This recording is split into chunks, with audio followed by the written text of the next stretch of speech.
This is one of the dams south of Setara in Kruger National Park, South Africa. So the elephants here, these are all males, and essentially what you'll have is when the male gets kicked out of the herd, they most likely will go and join some other older males. Like if you look there on the far left hand side, that's a pretty young male compared to the one on his right that he's just passing now.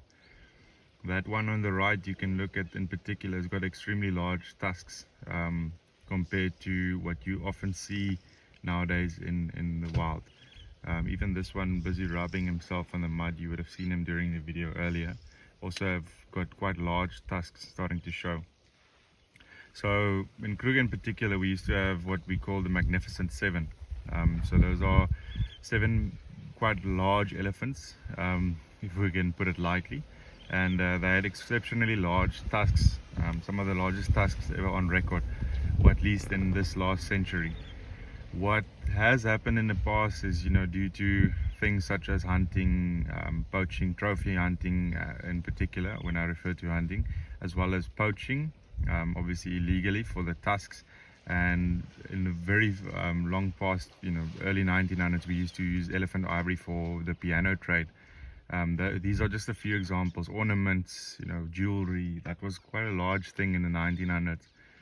So all of these things collectively caused quite a large decline in elephant population in southern, in large tusked elephant population, let's rather say it like that. Because if you think about it, if I'm now a poacher and I'm trying to sell something, a larger tusk is going to be worth more money. So similar to the situation we find nowadays in the 2020, still 2021, we still have this issue, is rhino poaching. So we've lost a lot of our large tusk elephant genes in the southern parts of Africa, and those 7 in the previous century, 1900s, they were some of the last ones that we could really see exceptionally large elephants. Now of course they obviously bred and have offspring, and you now find about 17, I might be mistaken, I think it might even be 18 now, that we've already identified as the offspring of the previous Magnificent 7, and they will now be known as the next Tuskers. Sometimes we refer to them as Tuskers, referring to the large tusks. So an elephant like that walking now towards us, flapping his ears, that will, 99% chance he's going to have quite large tusks by an old age.